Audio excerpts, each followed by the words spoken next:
Bonjour, bienvenue dans Point de Vue, ravi de vous retrouver en direct sur le Figaro TV. Au sommaire de notre émission aujourd'hui, hier, le Premier ministre a fait son discours de politique générale à l'Assemblée nationale. Il a annoncé la suspension de la réforme des retraites pour obtenir la non-censure du Parti socialiste.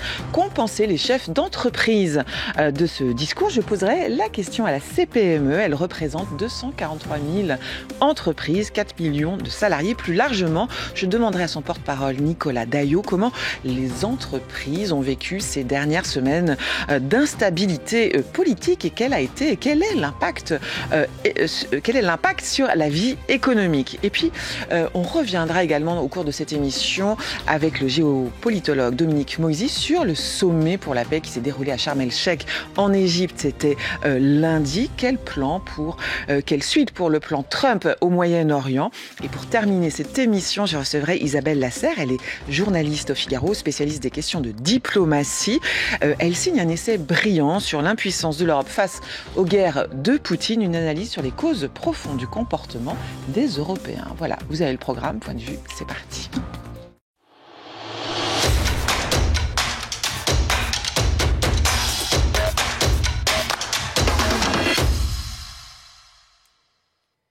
Bonjour Nicolas Daillot, vous êtes le porte-parole de la CPME. C'est la CPME, la Confédération des petites et des moyennes entreprises. Ça représente, c'est ça, je le disais tout à l'heure, 243 000 entreprises. Combien de salariés? Plus de 4 millions de salariés. Plus de 4 millions de salariés. Est-ce que hier, vous étiez devant une télévision à écouter le Premier ministre, le discours de politique générale qu'il a fait devant l'Assemblée nationale? Vous l'avez suivi, ce discours? Oui, tout à fait. J'ai suivi ce discours. J'en ai loupé une partie, mais j'ai relu la partie écrite du discours, donc, ce qui fait que j'ai pris connaissance de la totalité des propos qui ont été tenus par le Premier ministre. Alors, on va y revenir. Il a annoncé la suspension de la réforme des retraites jusqu'à l'élection présidentielle de 2027. Que pense la CPME de cette suspension? Donc, ça veut dire 170 trimestres jusqu'à janvier 2028. Et puis, on reste sur l'âge légal de 62 ans et 9 mois. On est évidemment très déçus de cette décision, même si on la comprend. On sait bien, c'est un adage fort connu que décider en politique, c'est parfois choisir entre deux inconvénients. C'est vrai que là, la CPME était clairement sur la ligne de maintenir la réforme Borne, qui n'était pas parfaite, mais qui au moins avait l'avantage quand même de mettre la France sur une trajectoire importante, d'un point de vue structurel. Oui. C'est la raison pour laquelle on était fermement opposé à toute suspension de la réforme. Néanmoins, on comprend évidemment que le Premier ministre a dû choisir un peu entre la peste et le choléra, la stabilité, le pari de la stabilité, en donnant évidemment des gages à l'opposition, notamment en suspendant la réforme des retraites. Mais c'est vrai que pour le pays, ça donne évidemment une très mauvaise image au pays à l'international. Ça, évidemment, ça va mettre potentiellement en danger la perception de la France auprès des investisseurs internationaux, auprès de nos prêteurs.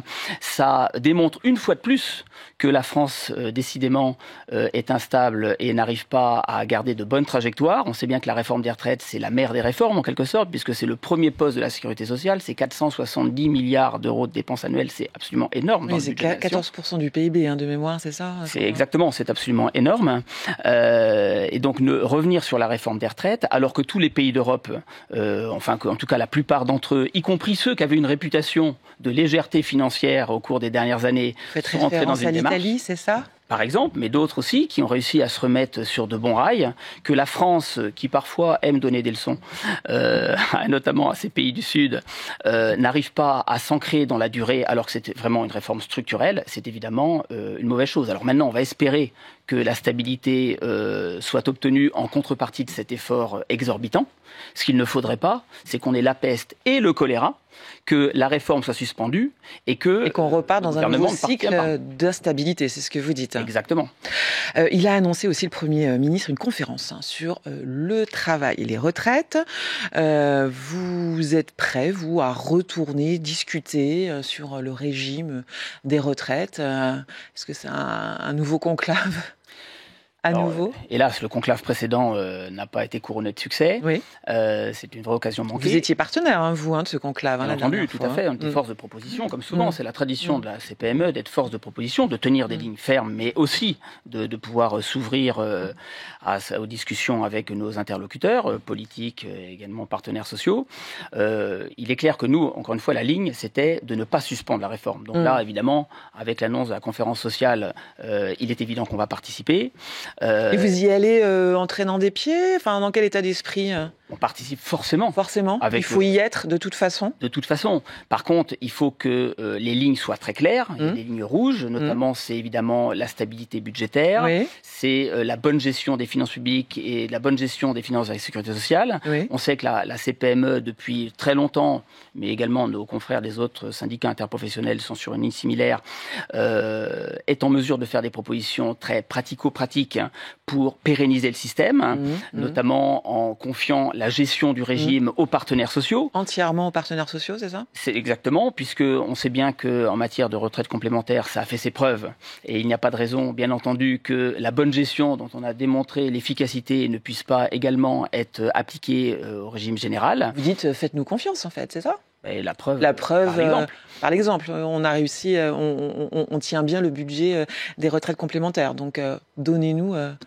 Exactement. Après, on peut discuter des variables, mais dans ce contexte compliqué dans lequel on est, il ne faudrait pas... Et c'est la même chose pour le budget.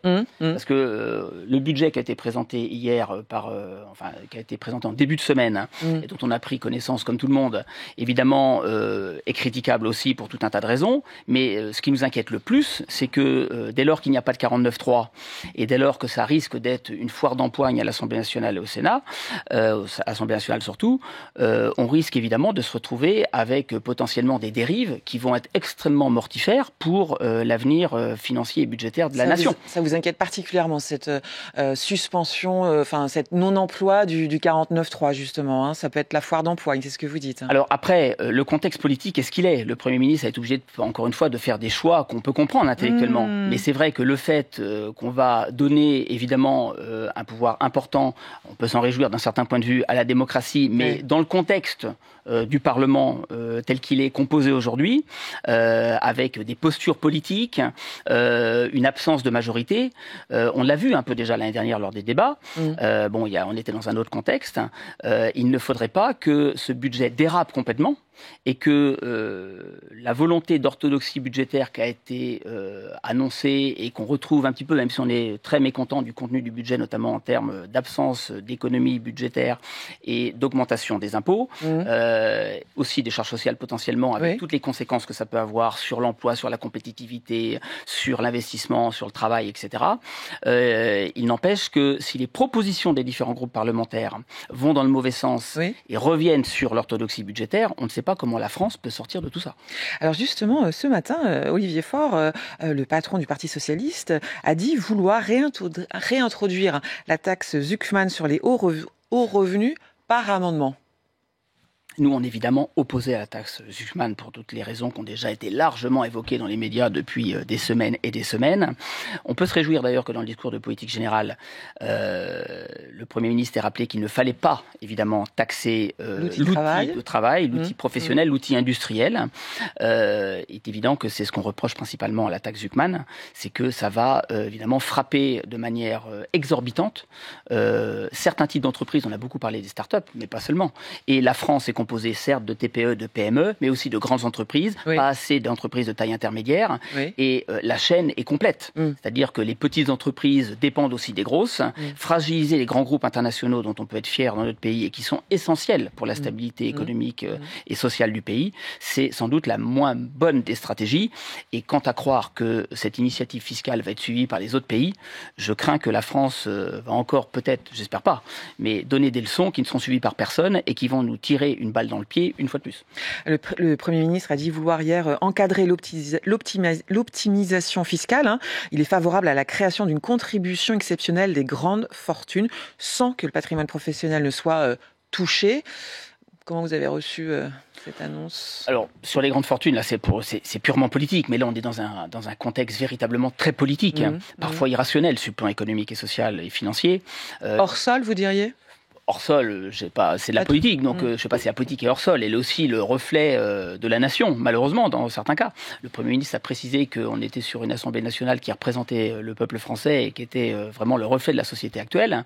Il est clair que si cette mesure est proposée, c'est parce que c'est le reflet de l'absence de majorité à l'Assemblée qu'il a fallu donner des gages. On revient à ce choix entre deux inconvénients, en quelque sorte. Nous, on n'a pas de position particulière là-dessus, on est contre toute taxation nouvelle néanmoins, donc c'est en ça qu'on s'y oppose. Il est vrai que les ressortissants de la CPME ne sont pas concernés par cette initiative, puisque nous, on représente les toutes petites entreprises, les entreprises de taille moyenne, aussi les entreprises de taille intermédiaire. Mais ça donne une petite musique, quand même. Oui, et puis n'oublions pas que le taux d'imposition en France est l'un des plus élevés du monde, que pour tout un tas de raisons, taux de prélèvement obligatoire, part des dépenses publiques dans la richesse nationale annuelle, on est au record européen. Il est évident qu'on ne peut pas augmenter les impôts d'un seul centime, il faut baisser les impôts, c'est ce qui nuit à l'investissement, c'est ce qui nuit à l'emploi, c'est ce qui nuit à la préparation de l'avenir du pays. Donc pour toutes ces raisons, il ne faut pas augmenter les impôts, pas plus... Alors il a parlé hier d'une hausse d'impôts ciblés, hein. C'est son terme. Hein. Une hausse d'impôts ciblés, c'est une augmentation d'impôts. Même si, encore une fois, on comprend l'équation politique. Mais d'un point de vue pratique, il faut que la France atteigne la moyenne européenne de pression fiscale. Et en créant un impôt, malgré tout le débat politique qui peut l'entourer, un impôt supplémentaire, c'est évidemment une mauvaise stratégie et surtout un très mauvais signe que la France donne, certes aux Français dynamiques, mais également à l'étranger.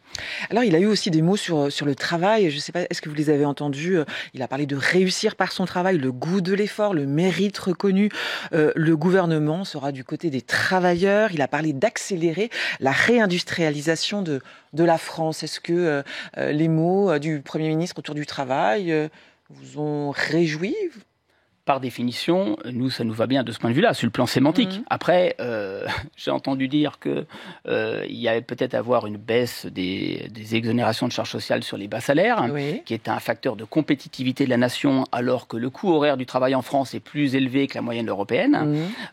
Donc, les mots, la sémantique, c'est une chose, encore faut-il que les faits suivent. Néanmoins, c'est vrai que la CPME, parce qu'on représente les entreprises familiales, qu'elles soient toutes petites, qu'elles soient moyennes ou qu'elles soient plus importantes, il est évident qu'on a la conviction que les entreprises, c'est-à-dire au sens large, c'est-à-dire leurs salariés et les entrepreneurs qui prennent des risques et qui travaillent effectivement dans leur entreprise. Qui sont proches de leurs salariés, qui sont très proches et puis qui participent au travail, c'est-à-dire qu'ils sont actifs au sens quantité de travail au sein de leur structure, la structure qu'ils ont développée, est évidemment le cœur battant de la nation. De ce point de vue-là, on fait bien le constat que pour redynamiser notre pays, pour lui inventer un avenir, il faut développer l'investissement, développer l'emploi, mais évidemment revaloriser la valeur travail. Évidemment, vous parliez du mérite, mais également à travers des propositions qu'on peut faire de manière très concrète, c'est-à-dire rapprocher le salaire net du salaire brut pour que les salariés... C'est un grand sujet ces derniers temps, cette différence entre le salaire brut et le salaire net. Exactement, ça permettra de revaloriser le travail auprès des travailleurs français, donc de dynamiser les entreprises, de donner de la ferveur et donc d'accompagner le développement de notre pays, puisqu'on sait bien que l'un des maux dont souffre la France, mais également l'Europe, si on compare, parce qu'on n'est pas sur une île évidemment, il faut comparer notre continent avec les autres continents, dans un monde qui bouge de manière extrêmement rapide. On sait bien que depuis 15-20 ans, le différentiel de croissance entre l'Europe et l'Amérique du Nord, les États-Unis notamment, est évidemment croissant. Et c'est bien parce que notre productivité, la quantité de travail qu'on fournit n'est pas assez importante par rapport aux besoins, par rapport au confort qu'on se donne. En réalité, on vit au-dessus de nos moyens. À notre train de vie, c'est ce que vous dites. Notre train de vie, notre confort, notre modèle social aussi, dont on peut être très fier, mais encore faut-il être en mesure de le financer. On ne pourra le financer que si on travaille plus et si, évidemment, ce différentiel de croissance n'avait pas été celui qu'il est aujourd'hui entre l'Amérique du Nord et l'Europe, on aurait moins de problèmes aujourd'hui de financement. Alors cette instabilité politique qu'on vit déjà depuis plusieurs semaines, comment elle impacte la vie des entreprises que vous représentez? De toutes les manières. En réalité, on dit que ça tourne au ralenti. On le sait bien, ça a été rappelé à de nombreuses reprises, mais il faut bien l'avoir en tête. On va atteindre sans doute à la fin de l'année 2025 près de 70 000 défaillances d'entreprises, 69 000 d'après les chiffres officiels.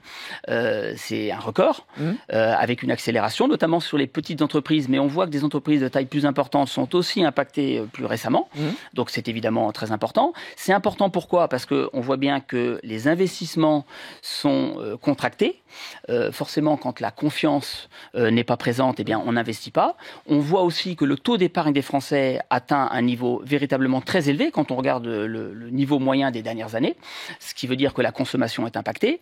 Ça veut dire que le chef d'entreprise, évidemment, ne prend pas de risques, moins de risques, se referme dans sa coquille en quelque sorte. Et pour toutes ces raisons, ça risque d'avoir des effets délétères sur l'avenir du pays. Si vous rajoutez à ça que les agences de notation, Moody's, Standard & Poor's, prochainement, vont peut-être, j'espère pas, mais dégrader évidemment la note de la nation, ça ne va que renforcer ce sentiment de réduction de confiance. On sait bien que si ça a un effet sur les taux d'intérêt de la France, ça va aussi avoir un effet par ricochet sur les taux d'intérêt dont vont souffrir les entreprises. Plus d'intérêt égale moins d'investissement et on est parti dans un cercle vicieux. Avec un impact sur aussi l'emploi, l'embauche, j'imagine. Tout le monde a les pieds sur le frein à main, quoi, c'est ça ? Si vous n'avez pas de perspective de croissance, de prospérité, vous n'investissez pas et donc vous n'embauchez pas. Et ça grippe la machine à un moment où notre modèle social n'est pas financé par la richesse qu'on crée, mais en partie par la dette. À un moment où, encore une fois, la concurrence s'intensifie et où la France devrait être plus compétitive. On est le mauvais élève de l'Union européenne aujourd'hui, on le voit bien. Il faut se réveiller et il faut que ce moment, certes compliqué sur le plan politique, soit aussi une occasion peut-être de rebondir et de trouver les bons compromis qui vont permettre de remettre la nation sur les bons rails. Est-ce que les chefs d'entreprise ont envie de se faire entendre ? Il devait y avoir un grand raout organisé par le MEDEF. Vous n'aviez pas prévu d'y être. Il a été annulé, c'était prévu lundi dernier. Néanmoins, Patrick Martin parle à nouveau d'un grand rassemblement. Il y a une envie des chefs d'entreprise de s'exprimer, de dire il y en a marre. Les chefs d'entreprise. De votre côté à vous, la CPME, c'est le cas ? Ils veulent se faire entendre ? Très clairement, on a des remontées très nombreuses de la base de la CPME, des adhérents dans les territoires de la CPME, de mécontentement, parce que forcément... Quels sont les termes ?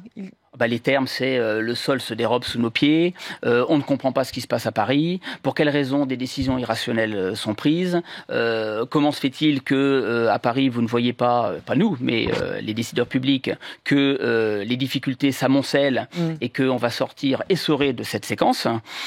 Pour toutes ces raisons, il est évident que les chefs d'entreprise sont extrêmement mécontents. Alors il y a du mécontentement, mais surtout, et c'est pire, il y a une très forte inquiétude avec des décisions derrière qui vont être négatives pour leurs entreprises, mais également pour l'économie nationale. Vous êtes vous-même, Nicolas Daillot, chef d'entreprise, vous êtes dans l'hôtellerie de plein air, le camping. Vous avez toujours des établissements de plein air Oui, j'ai 2 campings en Bretagne. Que vous gérez, je sais qu'à un moment vous le gériez avec votre sœur, c'est un établissement 3 étoiles.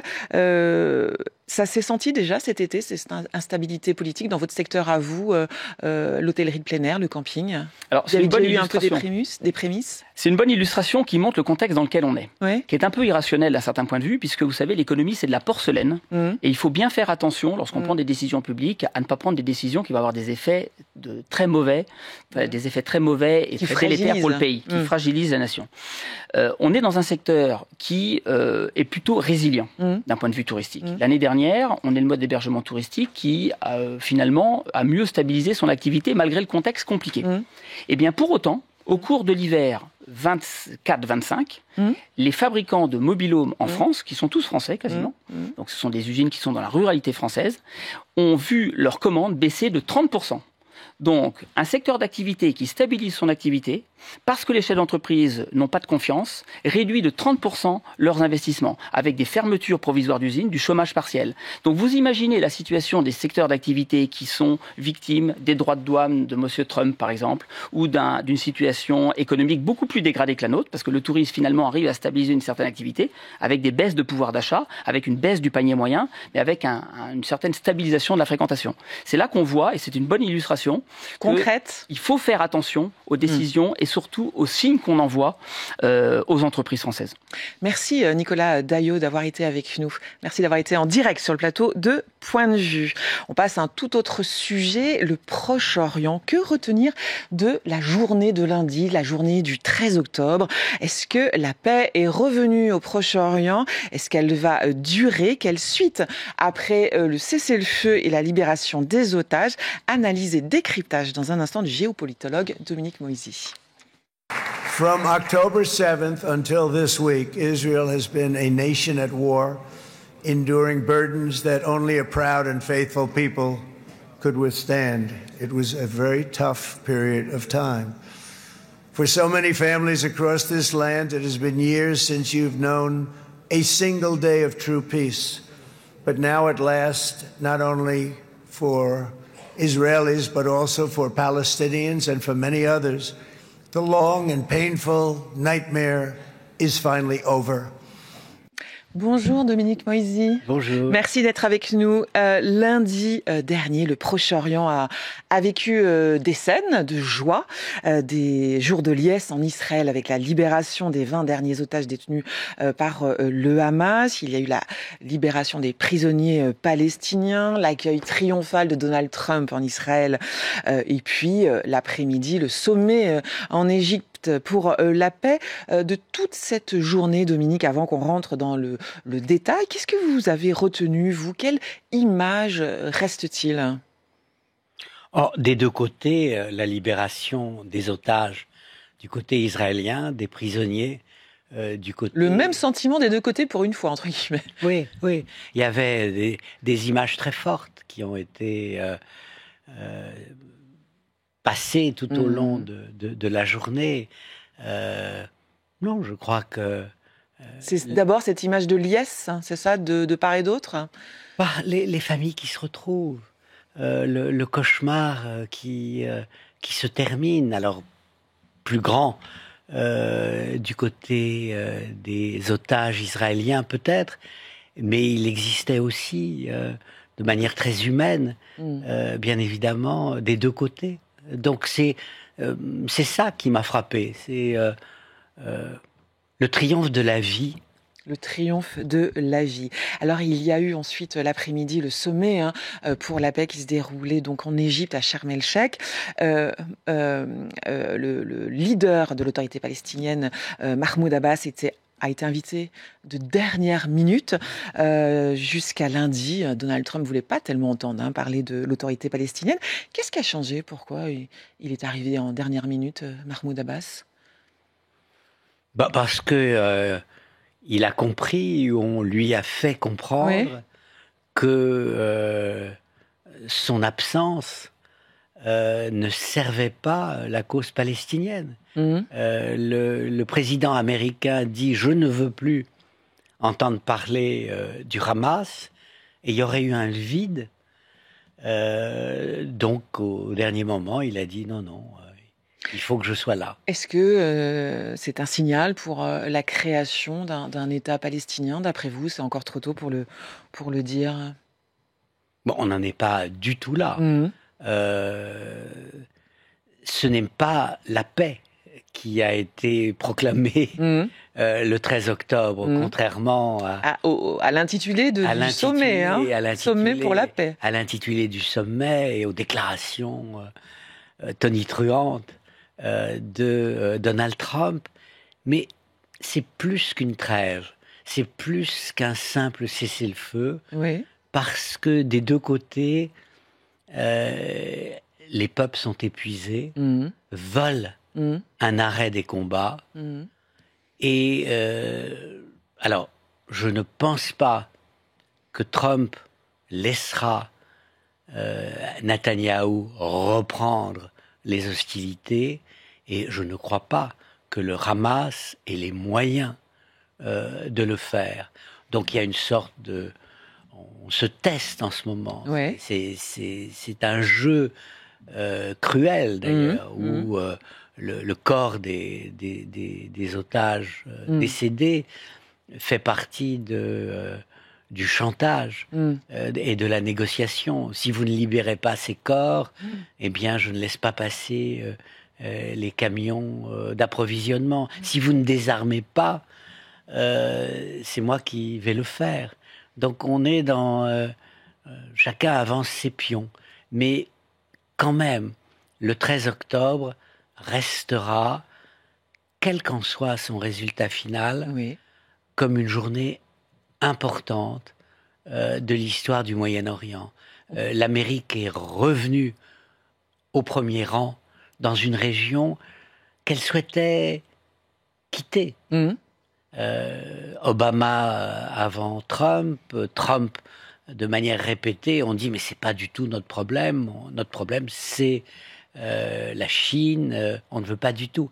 Eh bien, le 7 octobre, suivi du 5 novembre 2024, l'élection de Donald Trump a remis le Proche-Orient dans l'agenda américain, c'est ça? On remis l'Amérique au cœur du Proche-Orient, comme la formule paraît lointaine, c'est celle de Madeleine Albright, la puissance indispensable, incontournable. C'est quand même l'Amérique qui a fait la différence. Donc l'Amérique, c'est Donald Trump, hein, c'est le plan de Donald Trump, oui. C'est grâce à lui? Oui. Oui, je crois. Oui. Il faut. Je suis pas un passionné de Donald Trump. Je trouve qu'il met en danger la démocratie en Amérique et donc la cause de la démocratie globalement. Mais rendons à César ce qui appartient à César. C'est lui qui a fait la différence le 13 octobre. Les otages n'auraient pas été libérés par les Palestiniens. Il a réussi à tordre le bras de Netanyahou, comme personne ne l'avait fait avant lui. Peut-être James Baker, au temps du Premier ministre Shamir, en 1991. Mais surtout, il a eu l'idée, qui est la suite des accords d'Abraham, de mettre le monde arabo-musulman devant ses responsabilités. Et il a convaincu l'Égypte, la Turquie, des géants musulmans comme l'Indonésie et le Pakistan de soutenir sans ambiguïté son plan. Et ces pays ont exercé des pressions très très fortes sur le Hamas. Il faudrait mentionner bien évidemment le Qatar, les Émirats arabes unis dans cette liste. C'est donc cette force de Trump à la fois d'avoir tordu le bras, pour reprendre cette expression que vous venez de dire, et à la fois aussi ses relations avec les pays musulmans qui ont amené à ce résultat. Le chemin vers la paix, a-t-il dit, vers la paix durable et éternelle, hein, c'est les termes de Trump, il est encore long. Son plan, c'est 20 points. Il a été présenté en septembre. Le cessez-le-feu, la libération des otages en faisait partie. C'est quoi l'étape suivante, là? L'étape suivante, c'est le désarmement du Hamas. C'est que les parties honorent les engagements des deux côtés, que Israël se retire des territoires que l'État juif a accepté de libérer, que le Hamas, c'est essentiel, reconnaisse qu'il n'est plus un acteur à Gaza. Et ça, c'est envisageable pour le Hamas? Est-ce que en l'état des forces, en fait, c'est ça? Est-ce que l'inverse est envisageable? Je crois que c'est la question qu'il faut poser. Et là, la clé, me semble-t-il, c'est quoi? C'est l'engagement de Donald Trump lui-même. Il a fait la différence le 13 octobre.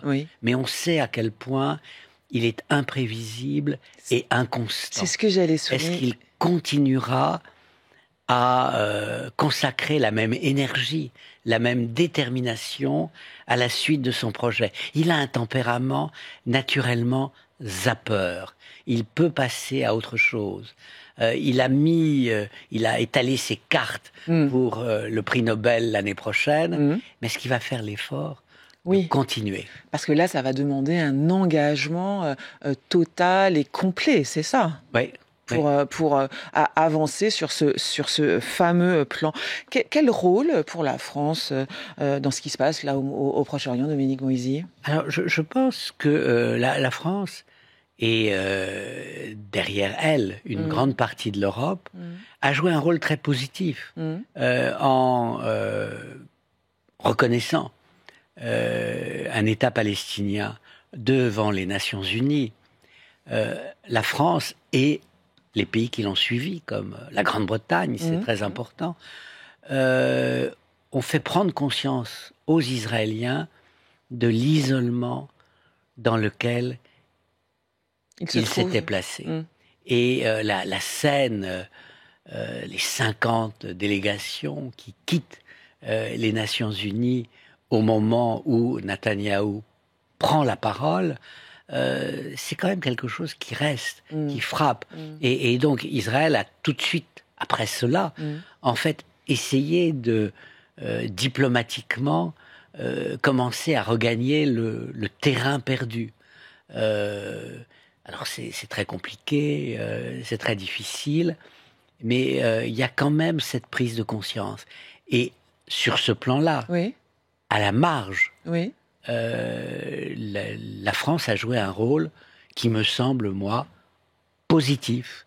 Maintenant, il est évident que ce n'est pas la France seule qui peut continuer à jouer ce rôle. Ça ne peut être que l'Europe.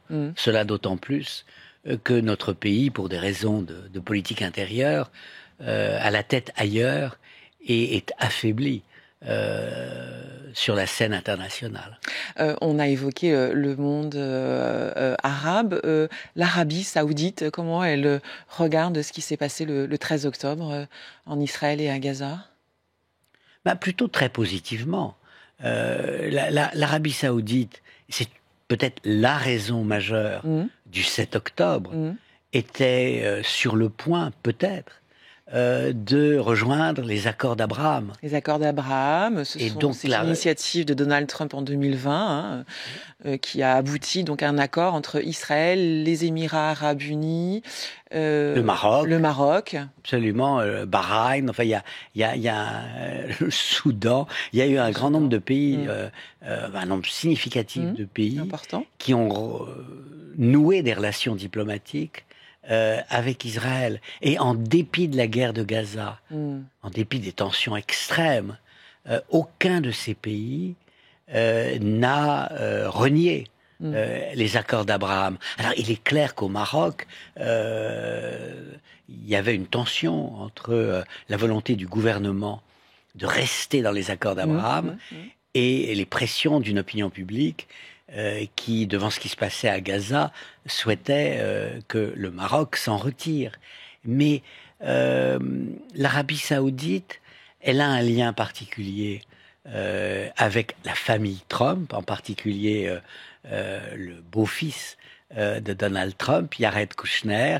Il y a ce mélange complexe. Qui était très au premier rang aussi en Israël, la famille Kushner, qui a aussi des liens très forts avec Benjamin Netanyahou. Je crois que Benjamin Netanyahou, quand il va à New York, il dort dans la famille Kushner. Kushner. Et ça se prononce comme Kushner, mais ça n'est pas Bernard. Et ça ne s'écrit pas comme ça. Mais non, il y a cette interrogation.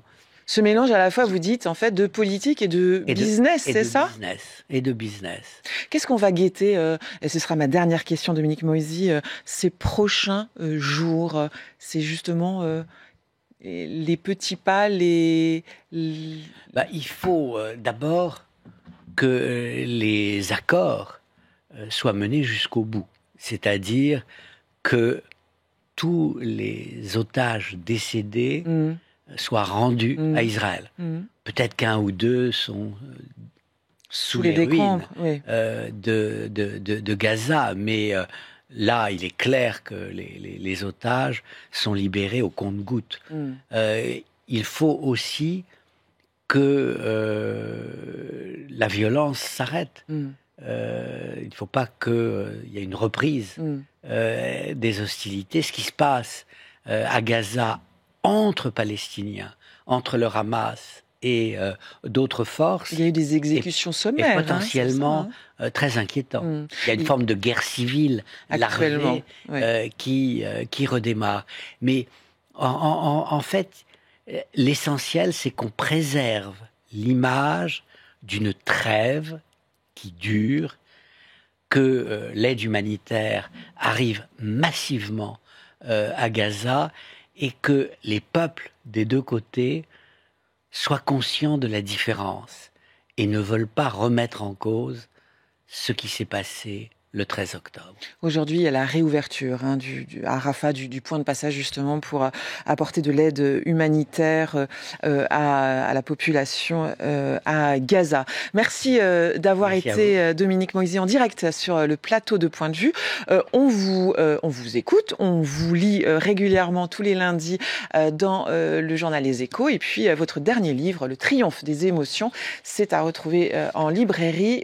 C'est aux éditions Robert Laffont. Merci d'avoir été avec nous.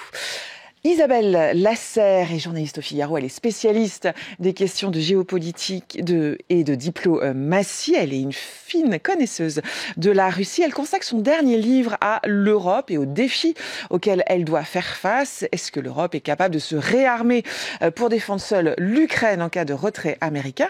En attendant qu'Isabelle Lasserre me rejoigne sur ce plateau, eh bien, je vous propose d'écouter le président ukrainien. Il est attendu vendredi prochain à Washington, où il a rendez-vous avec Donald Trump. Прем'єр-міністр Юлія Свериденко, голова Офісу Андрій Єрмак, голова Ради національної безпеки оборони Рустем Умєров і деякі представники нашого дипломатичного сектору, вони поїхали, буде кілька зустрічей, ну і я на цьому тижні зустрінусь в Вашингтоні з президентом Трампом. Я думаю, що нам потрібно обговорити послідовність кроків, які я хочу запропонувати президенту. Bonjour Isabelle Lasserre. Bonjour. Merci d'être en direct avec nous. Vous êtes journaliste au Figaro. On connaît bien votre signature. Vous êtes spécialiste des questions de diplomatie et de géopolitique. Vous venez nous voir aujourd'hui puisque vous venez de signer ce livre, cet essai, Les fantômes de Munich, l'Europe face aux défis du monde contemporain. Le titre de votre livre fait référence évidemment à la conférence de Munich en 1938. La conférence de Munich, c'est la référence obligée pour parler de lâcheté, c'est ça? Pour parler d'aveuglement lors des grandes crises internationales? Oui, ou pour parler de la politique d'apaisement, qui est la politique qu'on a proposée à l'époque à Hitler, notamment la France et le Royaume-Uni et l'Angleterre. Pensant que si on laissait Hitler s'emparer d'un bout de la Tchécoslovaquie, les Sudètes, son appétit se tarirait et que la paix serait maintenue. Donc l'histoire a montré que c'était pas du tout été le cas. Pas comme ça que ça marchait. Et effectivement, l'Europe a refait un petit peu la même chose, ou a été tentée de refaire la même chose à de nombreuses reprises, notamment vis-à-vis de la Russie et de l'Ukraine. C'est-à-dire que quand la Russie envahit la Géorgie en 2008. On se dit, bon, ils ont pris un petit bout de territoire, 25%. C'est pas si grave. C'est pas si grave. La Géorgie va pouvoir quand même survivre. Quand la Russie annexe la Crimée en 2014, on se dit encore, bon, là, Vladimir Poutine va s'arrêter. Et puis, depuis 2022, c'est vrai que l'Europe s'est réveillée, mais il y a une tentation dans certaines capitales européennes de reproduire, pour mettre fin absolument à la guerre, de reproduire ce modèle qui est de se dire, bon, est-ce que finalement l'Ukraine ne pourra pas se débarrasser pourra pas renoncer à une partie de son territoire en échange d'un arrêt de Vladimir Poutine. Si l'histoire se termine comme ça, on verra que ce sera une nouvelle erreur et que Vladimir Poutine ira beaucoup plus loin. Mais Munich, c'est aussi une référence à la conférence de Munich Parce qu'il n'y a pas qu'un seul Munich, il n'y a pas que Munich 1938, il y a deux autres Munich. Il y a le Munich de 2007, là c'est Vladimir Poutine qui fait un discours, vous allez me dire, mais sur lequel peut-être on n'a pas bien compris ou on n'a pas été assez attentif. Il avait parlé de guerre froide qui a laissé des obus non explosés. Et puis il y a l'autre Munich, c'est celui de 2005, c'est J.D. Vance, le vice-président américain. 2025. 25, pardon. Ouais. Oui, alors en 2007, c'était très important. En fait, les Occidentaux ont été extrêmement choqués de la virulence du discours de Vladimir Poutine, qui jusque-là avait plutôt manifesté un désir et une volonté de se rapprocher de l'Europe, et qui, en 2007, brusquement... Enfin, il y avait en fait eu un dérapage avant, mais la plupart des dirigeants européens de l'Ouest européen s'en aperçoivent là, un discours extrêmement violent contre l'Occident, contre les États-Unis, contre l'OTAN. En fait, les Occidentaux, les Européens de l'Ouest ont commis deux erreurs. La première, c'est d'avoir cru que la chute du mur Oui. Correspondait à la fin de l'histoire.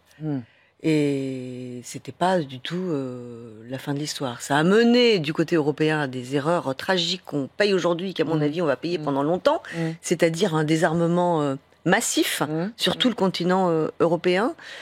C'est ça la principale erreur de stratégie, c'est ça, entre les Occidentaux et les Russes? Il y a beaucoup d'erreurs avec les Russes, mais l'autre erreur est de considérer qu'il était acquis pour tout le monde, que la guerre froide avait été gagnée par les États-Unis et par les Occidentaux, ce qui dans les faits était réel, c'est-à-dire que le modèle capitaliste et libéral et le modèle des démocraties ont gagné, le communisme s'est effondré, l'URSS a été démantelé, et ce modèle a prouvé son inaptitude à la fois économique et politique à servir en fait ses ambitions.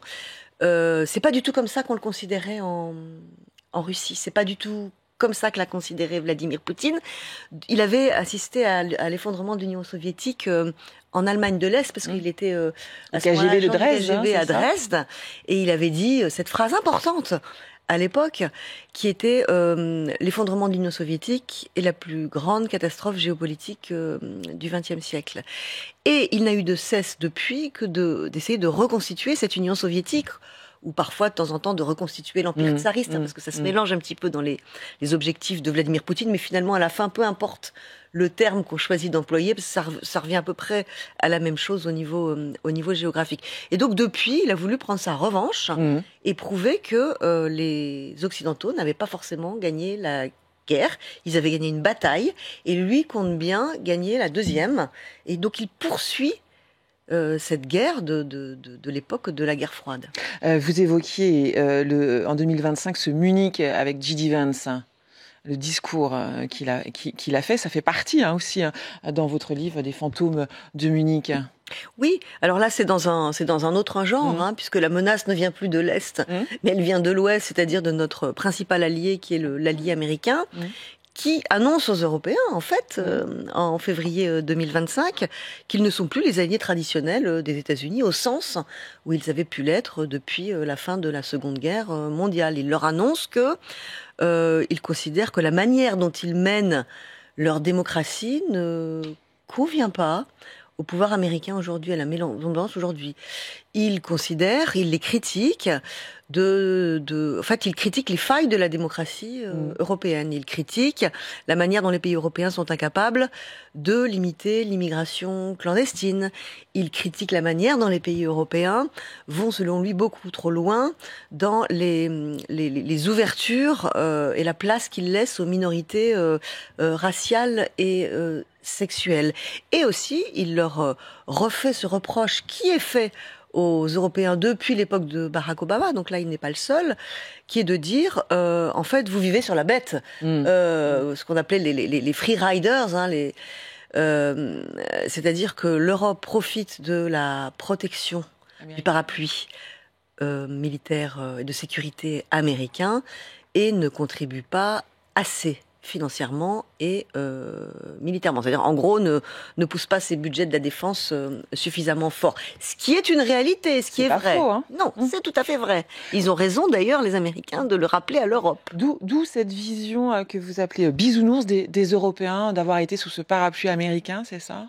Mais c'est pas tellement le fait d'avoir été sous le parapluie américain, c'est le fait d'avoir cru que la guerre, désormais, avait été éradiquée du sol européen et que les conflits entre les pays ne se régleraient désormais que par la négociation et la diplomatie. C'est d'avoir été aveugle à ce qu'il se passait ailleurs. C'est-à-dire que même même au début des années 90, les pays qui considèrent aujourd'hui qu'on est soit leur adversaire, comme la Chine par exemple, soit leur ennemi, comme la Russie, ça fait très très longtemps qu'ils réarment.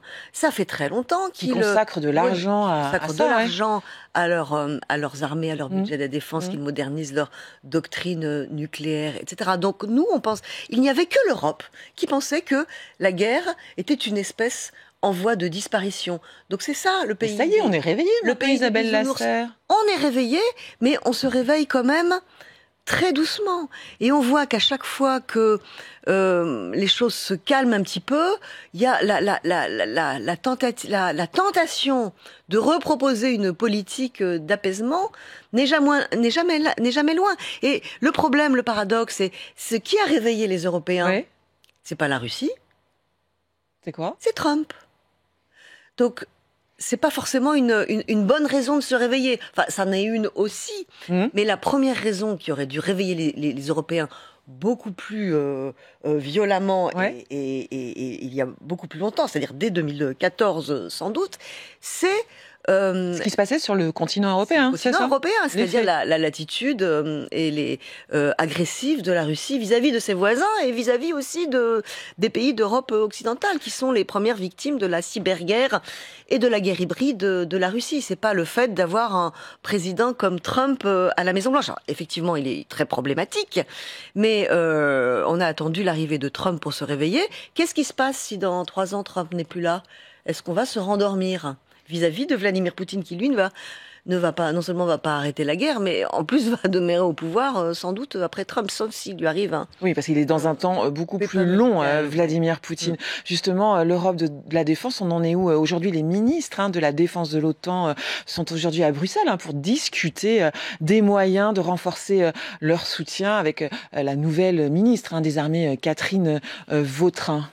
Mais elle progresse. Enfin, c'est pas forcément l'Europe de la défense qui progresse, mais la défense de l'Europe. Et c'est vrai qu'il y a une prise de conscience. Mais c'est long, on a l'impression que... Oui, c'est la machine européenne. Et pas seulement. Je vais vous expliquer pourquoi. C'est vrai que les budgets augmentent et que la prise de conscience augmente. Il y a toujours des blocages. Alors, d'abord, la machine européenne est assez lente à se mettre en place. Ensuite, les pays européens n'ont pas forcément... la même perception de leurs intérêts. C'est-à-dire que pour la Pologne, l'ennemi numéro 1, c'est le principal danger, la principale menace, c'est la Russie. Pour des pays comme l'Italie, c'est pas la Russie, c'est la menace qui vient du Sud, c'est-à-dire soit l'immigration de masse clandestine, soit le djihadisme et la menace terroriste. Donc il est on lutte pas de la même manière contre les deux menaces. Il y a assez peu de pays aujourd'hui en Europe qui ont une vision suffisamment globale des choses pour embrasser en même temps et à la fois ces deux menaces. C'est la même chose dans les partis politiques français, par exemple. Certains se polarisent sur la menace djihadistes ou même de l'immigration massive, et certains se polarisent sur la menace russe. Mais il faut affronter les deux en même temps. Les deux sont des dangers et des menaces pour nos démocraties européennes. Et l'autre question, c'est que pour augmenter les budgets de la défense, vous savez, on se désarme très très rapidement. D'ailleurs, on l'a fait à toute vitesse au début des années 90. Certains pays se sont même quasiment débarrassés de leurs armées. On se réarme, on se désarme très très rapidement. C'est facile de se désarmer, mais c'est très compliqué de se réarmer. Solide, il faut 30 ans, il faut 40 ans. Ce sont des programmes qui roulent sur plusieurs décennies. Et ça coûte très cher. Et il ne vous aura pas échappé qu'aujourd'hui, certains pays, et notamment la France, sont dans une crise économique sans précédent. Et donc, l'argent ne suit pas. Les promesses ne sont pas suivies des faits parce que simplement, on n'a pas d'argent. Et pour trouver cet argent, et là, je sors de la France, que c'est pas que la France, mais la France en est sans doute un symbole extrême de ce problème, c'est que on a remplacé en fait l'argent qu'on donnait à la défense, on l'a donné aux prestations sociales, au bien-être des populations, à la sécurité sociale, au temps libre, etc. Ce qui est très bien, à l'amélioration de la vie quotidienne, la qualité de vie, des populations européennes, notamment en France, qui est poussé à l'extrême. Alors c'est très bien, mais le problème c'est que quand on n'a pas assez d'argent et qu'il faut réaugmenter le budget de la défense, c'est pas compatible. Donc pour pouvoir... Ça devient un sacrifice, c'est ça? Et est-ce que l'opinion publique, elle est prête à sacrifier l'opinion publique, un confort? Elle préférera toujours avoir... On le voit en ce moment avec la réforme des retraites. On le voit avec la proposition de supprimer quand même 2 jours de congé. Enfin, 2 jours de congé. On est le pays qui a le plus de jours de congé au monde. Et ben même ça passe pas. Donc les Français préfèrent garder 2 jours de congé ou travailler 2 ans de moins plutôt que de défendre la liberté et la démocratie en aidant l'Ukraine. Je caricature un petit peu quand je dis ça, mais le fait est que à chaque fois qu'on essaye de rationaliser et de réformer ce pays pour diminuer un petit peu le déficit budgétaire, ça ne passe pas dans la rue. Alors c'est très compliqué d'augmenter le budget de la défense dans ces cas-là. Ça veut dire que pour vous, les Français n'ont pas pris la mesure du... Ils l'ont pris la mesure verbalement, mais il ne faut pas que ça empêche, ça les atteigne dans leur vie quotidienne. On va y arriver, mais ça prendra du temps. Et puis après, il y a des moyens de contourner ça, de plus en plus, qui sont des moyens européens. Donc on va finir par y arriver. La question, c'est est-ce qu'il sera trop tard pour l'Ukraine ? C'est-à-dire qu'est-ce que le réveil, comme il est trop lent, est-ce que l'Ukraine pourra tenir ? Est-ce que l'Ukraine pourra tenir aussi longtemps ? En même temps, l'Ukraine en a tiré les conséquences. Et comme l'aide européenne n'est pas au rendez-vous, elle n'est pas suffisante, et aujourd'hui, leur industrie militaire et de défense est en train progressivement de prendre le relais de l'aide militaire américaine et européenne. Ce sont eux, par exemple, ils fabriquent des missiles à longue portée, etc. Et de plus en plus, ce dont ils auront besoin, ce sera d'argent pour financer leur programme militaire et de moins en moins d'armes, sans doute. Et là, l'Europe peut agir très efficacement. Donc, la fin de l'histoire n'est pas écrite. Elle n'est pas écrite pour la France, elle n'est pas écrite pour l'Europe, elle n'est pas écrite pour l'Ukraine. Zelensky va vendredi voir Donald Trump. Depuis déjà quelque temps, les relations entre les deux hommes, parce qu'on se souvient de ces images du 28 février 2025 de Zelensky dans le bureau de Trump, ça s'est clairement réchauffé. Trump, on se souvient aussi du sommet de l'Alaska. Il a reçu cette rencontre avec Vladimir Poutine. Depuis, en fait, il se passe deux choses.